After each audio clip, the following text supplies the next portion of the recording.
ओम सहजात्म स्वरूप परम गुरु शुद्ध चैतन्य स्वामी ने नमः।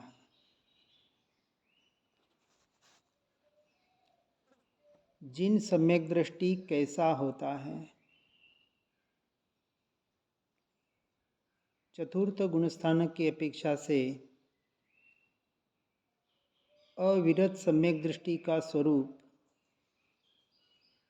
जो मिथ्या दृष्टि पहले गुणस्थान वर्त की जीव के लिए साधना स्वरूप है, इन लक्षणों के द्वारा अपने आप को टटोल कर देखना है और उसके अनुसार आगे पुरुषार्थ करके बढ़ने का प्रयास पुरुषार्थ करना है।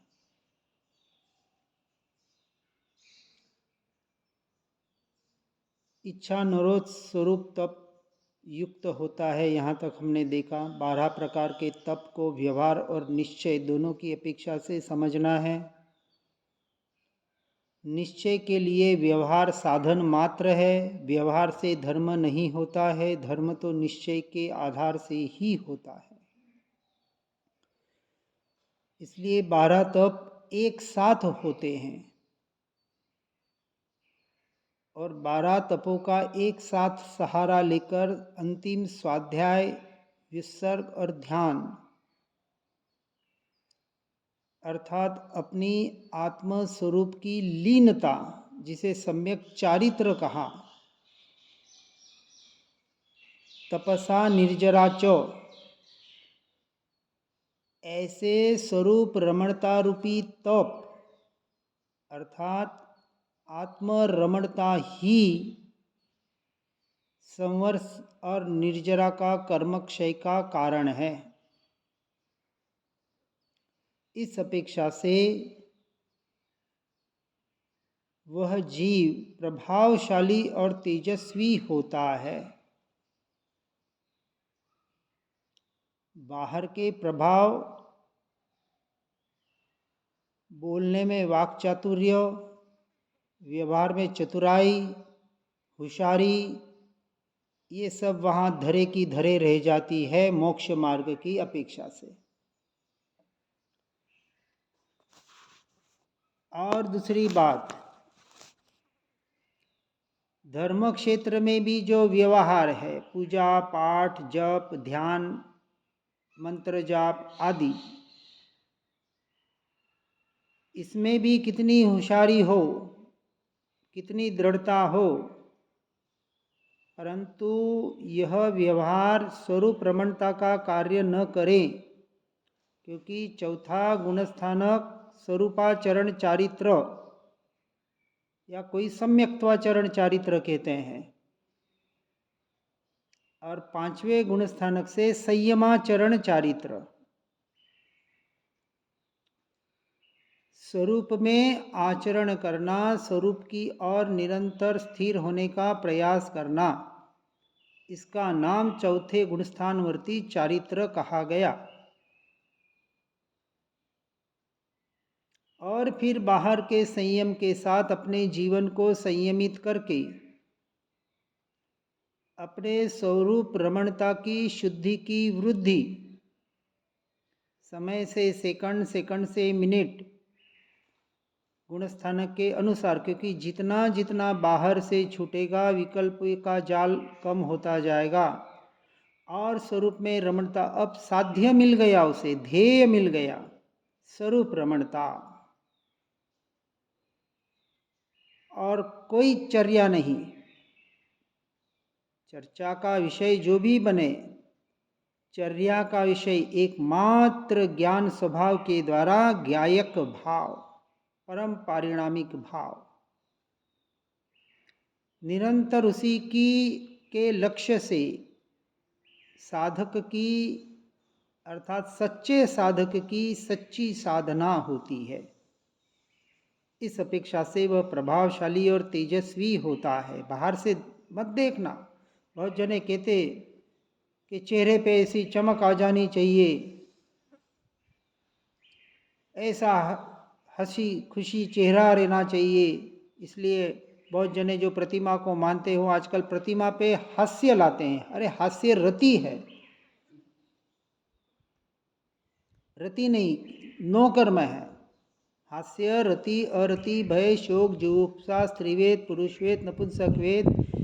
इसलिए हास्य ये जनरंजन मनोरंजन का काम है कि लोगों को कुछ एंटरटेनमेंट कराना। अरे भैया ये एंटरटेनमेंट का मार्ग नहीं है, वीतरागता का मार्ग है। उदास नहीं, उदासीनता का मार्ग है। इसलिए कोई चेहरे पे हंसी हो, चेहरे पे तेज हो, ऐसा वो आगे की दशा में अपने आप आएगा। अभी तो हो सकता है कि जीव आगे बढ़ता जाए और स्वरूप रमणता के आधार पर शरीर पे ध्यान ही न दे तो शरीर सुखता जाएगा। लेकिन शरीर सुखाने का नाम धर्म नहीं है। आत्मा के लक्ष्य वाली बात हो रही है कि इतना आत्मलीनता का ध्यान रखेगा कि शरीर का ध्यान कैसे रहेगा। श्रीमद् रायचंद जी को कहा जाता था आपका शरीर सूख रहा है, बिल्कुल हड्डी पंजर एक एक हड्डियां गिन लो, तो कहते थे हमारा बाहर का बगीचा सूख रहा है लेकिन भीतर का बगीचा लहलहा रहा है। कोई हंसमुख मुद्रा नहीं है, कोई स्मित हास्य नहीं है, कोई चमक चेहरे पे नहीं है, वहां तो आत्मा की चमक है। शरीर की चमक का वहां कोई लेना देना नहीं। ऐसा प्रभावशाली तेजस्वी और कैसा, तो क्षयोपशमादि पंचलब्धि संपन्न होता है। क्षयोपशम लब्धि, विशुद्धि लब्धि, देशना लब्धि असंख्य बार आ गई, लेकिन प्रायोग्य लब्धि के द्वारा कर्ण लब्धि को प्रकट नहीं किया। कर्ण लब्धि का अर्थ है सम्यक दर्शन, और उसके लिए प्रायोग्य लब्धि यानी प्रयोग। ये पढ़ना सुनना प्रयोग नहीं है, ये तो जानकारी के लिए एक साधन मात्र है बाहर का। ये जो पढ़ रहे हैं, सुन रहे हैं, जानकारी ले रहे हैं, अब इसको अपने जीवन में प्रयोग करो। निरंतर भेद ज्ञान भेद विज्ञान की मेरा उपयोग, मेरा ज्ञान ज्ञान में कैसे स्थिर हो। चलते फिरते खाते पीते उठते बैठते नहाते धोते सोते जागते एकमात्र ज्ञान स्वभाव, ज्ञान स्वभाव, ज्ञान ज्ञान ज्ञान ज्ञान के ही रमणता हो, उपयोग ज्ञान स्वभाव में हो। भले स्थिरता नहीं होगी वहां, लेकिन प्रतीति में, अनुभूति में, उपयोग की अपेक्षा से जो कुछ जानने में आ रहा है, ये मुझे मेरा ज्ञान ही जानने में आ रहा है, ऐसा निरंतर। बहुत जने कहते हैं मन के बुद्धि के आधार पर होता है। अरे भैया, जब ये उपयोग वहां गया कि मैं ज्ञान स्वभाव को ही जान रहा हूं, वहां बुद्धि नहीं है, वो अनुभूति ही है। लेकिन भाव भाषण होना चाहिए, उसका अभ्यास होना चाहिए। ऐसा जीव मिथ्यात्ववादी विभाव भावों का अभाव करने से अलब्धि भाव वाला होता है, क्योंकि विभावों से हटकर स्वभाव की साधना, जब सामायिक आदि में बैठता है, ध्यान आदि करने का प्रयास अभ्यास करता है, तब वहां किसी भी प्रकार के लब्धि भाव नहीं होते हैं। अलब्धि भाव वाला, किसी भी प्रकार का चिंतन नहीं, अपने होने पने का एहसास मात्र होता है। और ऐसा चिदानंद स्वहित नंद होता है। चौथे गुणस्थानक में नंद, फिर आनंद, फिर सजानंद, फिर परमानंद। अपनी दशा को बढ़ाने का प्रयास करता है। और आनंद आनंद आनंद ये तो उत्पाद व्यय होने वाली अवस्था है, निरंतर आनंद नहीं है, निरंतर शांति नहीं है। उस आनंद और शांति की अनुभूति के काल में भी उपयोग तो अपने ज्ञान स्वभाव के द्वारा ज्ञायक भाव में ही रहता है, क्योंकि आनंद, शांति, निराकुलता ये तो प्रकट हुई है, अभी प्रकट हुई है, कुछ देर के लिए प्रकट हुई है। जैसे ही पर कार्य में उलझे वो जाने वाली है, लेकिन ज्ञायक भाव, ज्ञान स्वभाव जो निरंतर बह रहा है, दृष्टि का विषय निरंतर ज्ञायक भाव, परम पारिणामिक भाव होता है, ये गुण भी नहीं। अभी चौथे गुण स्थानवर्ती के लक्षण बता रहे हैं यहाँ। जब परमेय होता है तब ये लक्षण नहीं दिखे जाते, लेकिन जब स्व की ओर आता है, साधना के लिए बैठता है, कुछ दिनों के बाद घर से निकलकर एकांत में जाके अपनी आत्मा की साधना करता है, और निकलते निकलते निकलते गुणस्थानक के अपेक्षा से आगे बढ़ते बढ़ते एक दिन घर गृहस्थी का संपूर्ण त्याग हो जाता है। करता नहीं है, क्योंकि मान्यता इतनी टंकोत्कीर्ण हो गई कि जब शरीर मन वचन काया मैं नहीं, मेरे नहीं, ये विकल्प मेरा स्वरूप नहीं, तो अन्य की तो बात क्या। अब वो अन्य के साथ, संसारियों के साथ कब तक रहेगा, कितना रहेगा, विचार करें। अभी हम सालों से सुन रहे हैं, पढ़ रहे हैं, रटन कर रहे हैं, चिल्ला रहे हैं, फिर भी घर गृहस्थी नहीं छूट पा रही है। साधना भी करते हैं तो कमरे में, एक कमरे में बैठ के हम हमारी साधना करते, बहुत अच्छी बात है भैया। पता नहीं अंदर में वो मिथ्यात्व रूपी मैं, मेरापना कितना, ये मेरा कमरा। कोई बाहर का आया तो विकल्प जाते हैं कि नहीं, अरे कौन आया होगा, क्या बोल रहा होगा, कोई चिल्लाएगा, कुछ होगा तो वहां उपयोग जाएगा कि नहीं, वो तो सभी जगह जाएगा। लेकिन विचार करना, मेरा घर कहाँ है, कौन सा घर मेरा है, स्वघर और परघर, स्वदेश और परदेश। भारत मेरा देश है, झूठ बोलता है व्यवहार की अपेक्षा से, ठीक, लेकिन श्रद्धान में क्या होना चाहिए, मेरे आत्मा के प्रदेश, मेरे स्वदेश, मेरा स्वराज्य जन्म सिद्ध अधिकार, इसके अलावा मेरा कहीं भी अधिकार नहीं, मेरा कोई देश नहीं। ये मान्यता चौथे गुणस्थानक में टंकोत्कीर्ण होती है, श्रद्धान में, और उसके आधार पर जीव मोक्ष मार्ग में आगे बढ़ता है।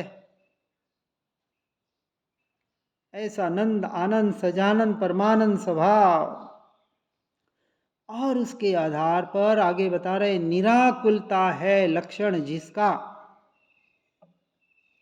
ऐसे सुख स्वरूप सहित आनंद का भोक्ता होता है। आहा,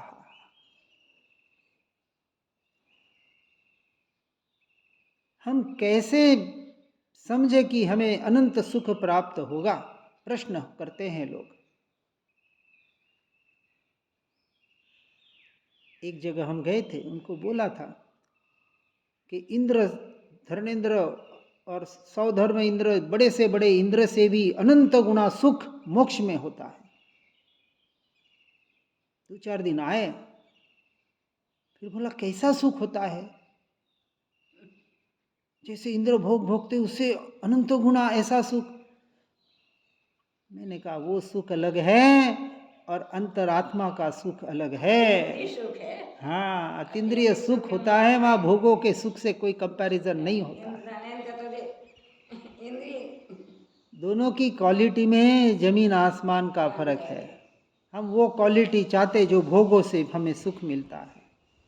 यहाँ देखो बताया, अतीन्द्रिय सुख का अर्थ निराकुलता लक्षण है जिसका, जहाँ अंश मात्र भी आकुलता नहीं, दुख का वेदन नहीं, जहाँ दुख नहीं वहाँ सुख सही। हम कहते हैं ना, एक व्यक्ति बीमार है और एक व्यक्ति स्वस्थ है। स्वस्थ है अर्थात बीमार नहीं है, तो दुख नहीं है अर्थात सुख ही सुख है। चौथे, पांचवें, छठे गुणस्थानक में कर्मों के उदय से शरीर आदि में दुख आ भी जाए, उस दुख से ज्ञानी पुरुष अपने आप को दुखी नहीं मानते और बाहर के सुख से अपने आप को सुखी नहीं मानते। ये मान्यता श्रद्धान में चौथे में पक्का होता है कि परद्रव्य प्रभाव मुझे सुखी दुखी कर ही नहीं सकते, किसी की ताकत नहीं है मुझे सुखी दुखी कर सके, क्योंकि मैं परिपूर्ण अनंत सुख का स्वामी। आनंद आनंद आनंद आनंद आनंद आनंद मेरा स्वभाव। मैं कैसे दुखी हो सकता हूँ? दुख मेरे को छुआ तक नहीं, ये परद्रव्य प्रभाव मुझे छुए तक नहीं, कर्म मुझे छू सकते नहीं। तो कर्मोदय जनित ये परिणाम, औदयिक क्रिया और औदयिक भाव मेरा स्वभाव, मेरा स्वरूप, अरे मुझे छुए तक नहीं तो मेरे और मुझ में हो कैसे सकते हैं? चिंतन करें, विचार करें, यही तो चिंतन करना है सामायिक में, समय में आने के लिए, और वहां से हटके अपने स्वरूप और स्वभाव में आने का पुरुषार्थ करना। ऐसा निराकुलते लक्षण वाला सुख स्वरूप सहित आनंद का भोक्ता कौन? चौथे गुणस्थानक से आगे के गुणस्थानक वाला सम्यक दृष्टि जीव,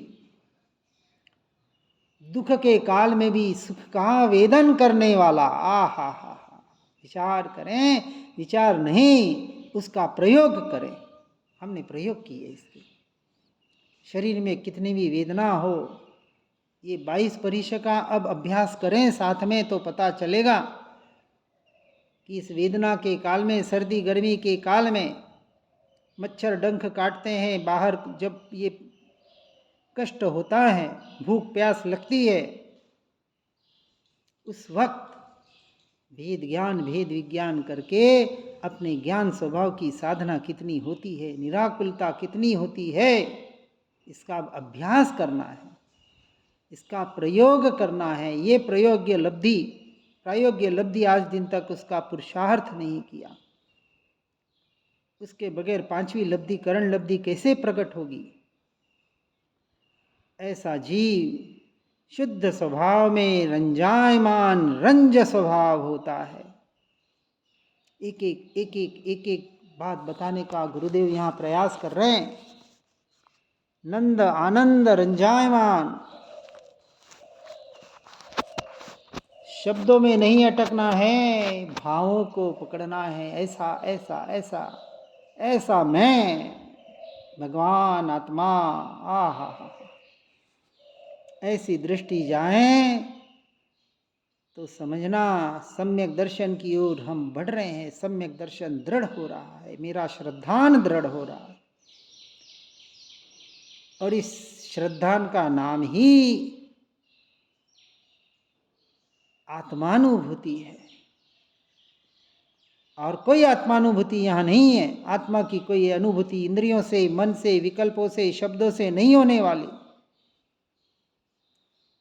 अपने स्वभाव को ग्रहण करने से, उसका श्रद्धान करने से कि यही मैं, बस ये एहसास, ये फीलिंग, अपने अस्तित्व का स्वीकार भाव, अपने होने पने का एहसास, मैं हूँ, अरे मैं हूँ तो हूँ, मुझे मेरा ही तो अनुभव हो रहा है। आज दिन तक मैंने परद्रव्य पर भावों का अनुभव किया नहीं, कर सकता नहीं। अनादि से अपने आप को भूलने की वजह से पर के अनुभव को अपना अनुभव मान रहा था। अब सद्देव, सद्गुरु, सत्शास्त्र की कृपा से, उनके माध्यम से, उनके निमित्त से ये जानकारी प्राप्त हुई कि ये मेरा स्वरूप नहीं, मेरा स्वभाव नहीं। और इसके बाद उसका टंकोत्कीर्ण निर्णय करने के लिए प्रयोग किए, और प्रयोग के आधार पर, उस विश्वास के आधार पर अपना स्वयं का श्रद्धान दृढ़ किया। जब तक स्वयं का अनुभव नहीं है तब तक श्रद्धा नहीं है, तब तक सिर्फ विश्वास कहा गया, और विश्वास अंधश्रद्धा की श्रेणी में आता है। विश्वास तो हो गया, अच्छी बात है, पहले वही करना पड़ेगा कि देव गुरु शास्त्र कह रहे तो यही सत्य है, पर यही सत्य है ये विश्वास, और उसके आधार पर प्रयोग किए, स्वयं का अनुभव यहाँ प्रकट हुआ। गुरुदेव पूरे छद्मस्त वाणी में उन अनुभवों का विवरण कर रहे हैं, कैसे कैसे अनुभव हो रहे, कैसे आनंद उछल रहा है। अब हमें कहीं रुचि ही नहीं लगती है पर द्रव्य पर भावों में, पर द्रव्य पर भावों से संपूर्णतः 100% अरुचि, और एकमात्र ज्ञान स्वभावी भगवान आत्मा की रुचि, इसका नाम सम्यक दर्शन है। भले अभी वो संसार में होगा, चौथे गुण स्थानक में, पांचवें में आधा संसार में होगा, छठे में पूरा संसार बाहर का व्यवहार छूट जाएगा, लेकिन चौथे की बात चल रही है। संसार में होते हुए भी कमल की तरह निर्लिप्त रहते हुए अपने स्वभाव के लक्ष्य वाला, स्वभाव के प्रतीति वाला, स्वभाव के श्रद्धान वाला जीव सम्यक दृष्टि जीव कहलाता है। और ऐसे श्रेणी को पकड़कर हमें अपने जीवन को आगे बढ़ाने का प्रयास और पुरुषार्थ करना है। हर जीव इस मोक्ष मार्ग में आगे बढ़ के अपने स्वरूप और स्वभाव की साधना में आगे बढ़े। इन्हीं भावना के साथ ओम नमः सिद्धम। जिन वाणी के ज्ञान से हो सम्यक श्रद्धान, हो चारित्र महान और पाऊं पद निर्वाण। आत्म ही है देव निरंजन, आत्म ही सदगुरु भाई। आत्म शास्त्र धर्म आत्म ही तीर्थ, आत्म ही सुखदाई। आत्म मन नहीं है रत्नत्रय, पूरित अवगाहन सुखधाम। ऐसे देव शास्त्र सदगुरुवर, धर्म तीर्थ को सतत प्रणाम। धर्म तीर्थ को सतत प्रणाम।